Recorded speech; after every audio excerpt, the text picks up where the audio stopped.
alert. The rush is on. The busiest Memorial Day weekend in over a decade. Tonight, the danger on our highways and bridges, those new tougher TSA screenings, and the holiday weekend storm threatening tens of millions. High stakes. President Trump, his final stop on a whirlwind tour, signaling big shifts on both Russia and climate change. Also, Melania's moment, her big debut on the world stage. Fitbit murder mystery, how a personal fitness tracker could be the key to solving a horrific crime, what it may mean for future investigations. Hitting home, what you need to know about a popular website some home sellers say is costing them tens of thousands. And honoring fallen heroes, a one-man mission to make sure these veterans' names are never forgotten. Nightly News begins right now. From NBC News World Headquarters in New York, this is NBC Nightly News with Lester Holt. Good evening, I'm Craig Melvin in for Lester tonight. The great Memorial Day getaway is off and running. Nearly 40 million folks are traveling this weekend. Tens of millions will be dealing with a big storm system that could ruin their plans. For the vast majority who are driving to the beach or that backyard barbecue, a new warning about this country's crumbling infrastructure. Not only are many roads and railways old and broken, a plan to fix them remains elusive. And if you're flying, there may be some new rules at the airport. We start tonight with NBC's Tom Costello at Reagan National Airport. Tom, good evening. Hi, Craig. Good evening to you. The TSA's new procedures in place at 10 airports affect you if you're going through with carry-ons. You've got to remove all electronics larger than a cell phone out of your bag, along with food and books at the checkpoint. And then from coast to coast, the nation right now is looking at crumbling roads and airports and railroads. It's really under strain from neglect years and years across the country. The summer travel kickoff and the nation's aging roads, bridges, railroads, and airports are again buckling under the load.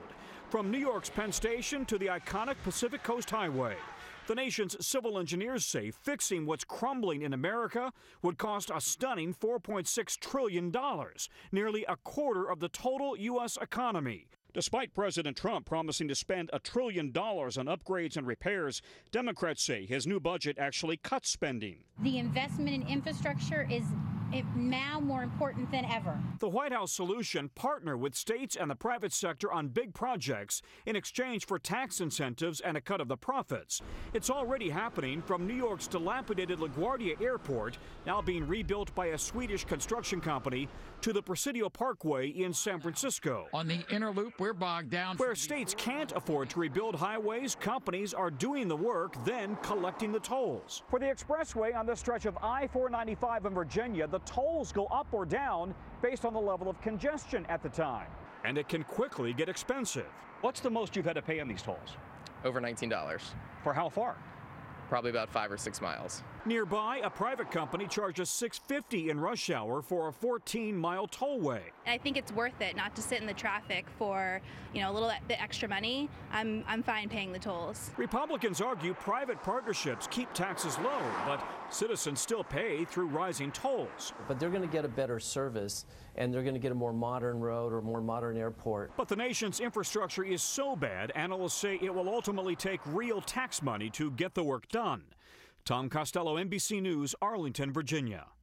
We're also following a major storm threatening some 50 million people this Memorial Day weekend. Meteorologist Janice Huff is tracking it for us tonight. What can we expect, Janice? Well, Craig, tornadoes and large hail and damaging winds, and this will stretch from Dallas all the way to Nashville, right in the middle around St. Louis, Kansas City, and Springfield tomorrow is where the likelihood of tornadoes will be, and very heavy rain as well as large hail. That spreads to the east on Sunday, so you're looking at Austin, Dallas, Shreveport, up to Memphis, Nashville, Lexington, even into parts of Ohio. The biggest threat will be damaging winds and hail. It spreads eastward on Monday. Not as much a severe threat, but rain on the eastern seaboard, but could see some strong thunderstorms around Atlanta, Jackson, and New Orleans on Memorial Day, Craig. All right, Janice Huff in the studio for us tonight. Janice, thank you. President Trump remains in Sicily tonight, one day before wrapping up 9 days of travel to Europe and the Middle East. Today at the G7 summit, the president came under pressure from other world leaders to stick with the landmark agreement to reduce carbon emissions and slow global warming. We get more on that tonight from our chief White House correspondent, Hallie Jackson. In Sicily, a performance tonight for the world's most powerful leaders. But just off stage, less harmony. There's no doubt that this will be the most challenging G7 summit in years. But in the president's G7 debut, a twist, signaling he may be more in tune than they thought on Russia and on the environment. A White House advisor now says the president's views on climate change are evolving during these talks as he faces pressure to stay in the landmark Paris Climate Agreement. Then, toward Moscow, this potentially significant suggestion. We're not lowering our sanctions on Russia. If anything, we would probably look to get tougher on Russia.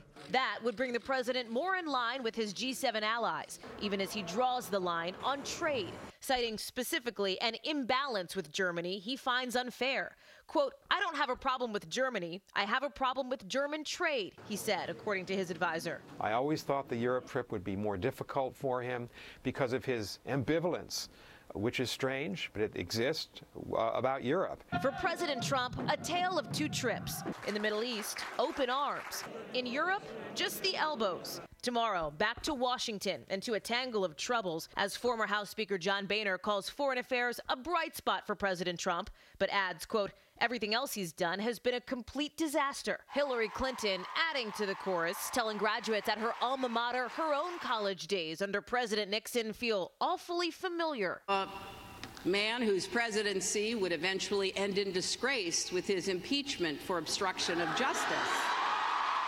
And back home, that widening Russia investigation has the White House facing what aides call a new reality now. Multiple administration sources tell NBC a war room is getting set up, run by Jared Kushner, Steve Bannon, and Reince Priebus, all of whom are in D.C., even as the president remains overseas tonight.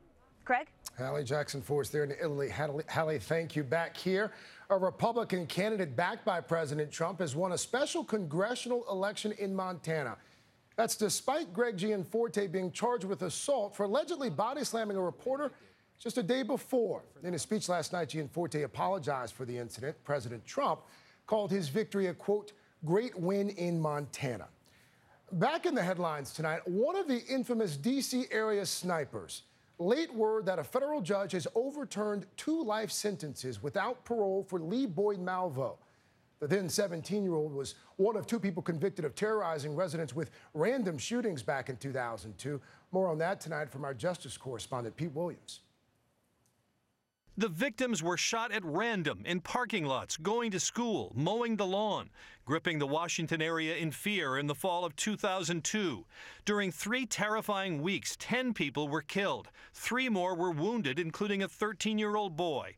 The snipers turned out to be John Allen Muhammad, a mentally disturbed man who planned to kill his ex-wife and wanted it to look like she was another random victim. He was executed 7 years later. The other was Lee Boyd Malvo, then 17, who said he was brainwashed by the older man, blindly following orders. After 2 separate trials, he was twice sentenced to life without parole. But then came a U.S. Supreme Court decision declaring life without parole sentences for juveniles unconstitutional. And just last year, the court said that ruling should apply retroactively to cases on appeal. Today, a federal judge in Virginia said because of those 2 rulings, Malvo must get new sentencing hearings. Prosecutors could appeal this ruling, though that seems a long shot. One prosecutor says he'd likely seek a life sentence in a new hearing. Today's court decision doesn't rule that out as long as there's the possibility of parole. Craig? Pete, thank you. Authorities in the UK say they know much more tonight about the movements of the suicide bomber who killed 22 people this week at a concert arena in Manchester. And they say they've now arrested a large part of a terror network there. NBC's Bill Neely tonight with the latest. Tonight, a new arrest and more searches. Immense progress, say police, confident they've captured a terror cell. We're very happy we've got our hands around some of the key players that we're concerned about. Just loose ends to chase down, he says. Police tell NBC News they know how Salman Abedi's powerful bomb was built and the phone call he made minutes before the attack to tell his mother and brother goodbye and forgive me. They've tracked his path from Libya through Turkey and Germany, unhindered on 3 flights to Manchester, where he bought the backpack to carry his bomb, and finish the deadly plot months in the making. Tonight, Manchester's first big event since the bombing. Athletics, protected by dozens of armed police. All across Britain, police have reviewed and in some cases increased security at more than 1,000 sports events this weekend. Secretary of State Rex Tillerson is in Britain. He apologized for the US leaking of British intelligence about the bomb. We take full responsibility for that. And we obviously regret that that happened. Funerals for all 22 victims are on hold until post-mortems are over. More pain for their families. And tonight, the American star Ariana Grande, whose concert was bombed, is pledging to come back to Manchester to sing a benefit concert for the victims' families. Craig? Bill, thank you. This was a deadly day near Cairo, Egypt, where masked gunmen ambushed a bus carrying Coptic Christians to a monastery. At least 28 people were killed, and it came on the eve of the start of the Muslim holy month of Ramadan. It was the fourth deadly attack on Christians since December. Egypt responded by launching airstrikes on militant bases in neighboring Libya. In Connecticut today, a man appeared in court in a murder case that reveals law enforcement's growing use of personal devices that leave digital clues. The key piece of evidence? A Fitbit, one of those personal fitness trackers that records your every move. When police examined one belonging to the victim, it told a very different tale than told by her husband, the suspect. NBC's Stephanie Gosk explains.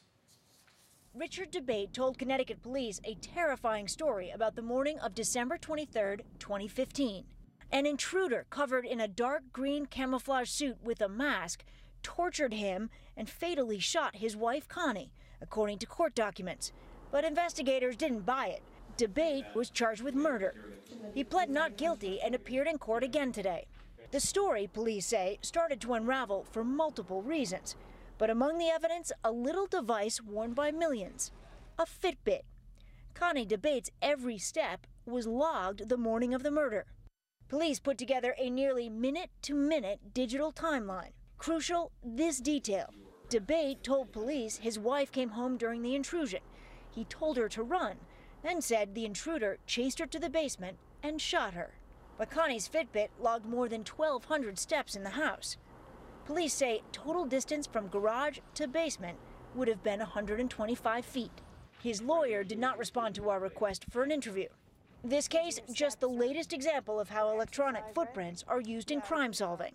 It used to be just wipe off the fingerprints, of course. close the door, and then you're good. Yeah, and now if you open or close my apartment door, a record is generated in the cloud that stays forever.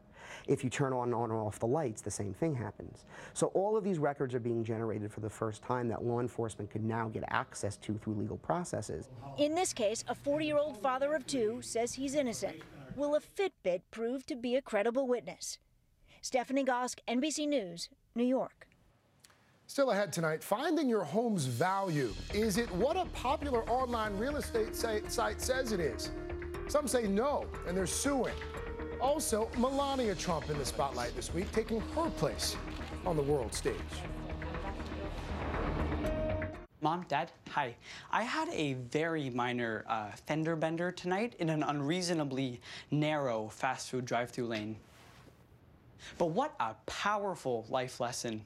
And don't worry, I have everything handled. I already spoke to our Allstate agent, and I know that we have accident forgiveness, which is so smart on your guys' part. Like the fact that they'll just forgive you. 4 weeks without the car. Okay, yep, good night. With accident forgiveness, your rates won't go up just because of an accident. Switching to Allstate is worth it.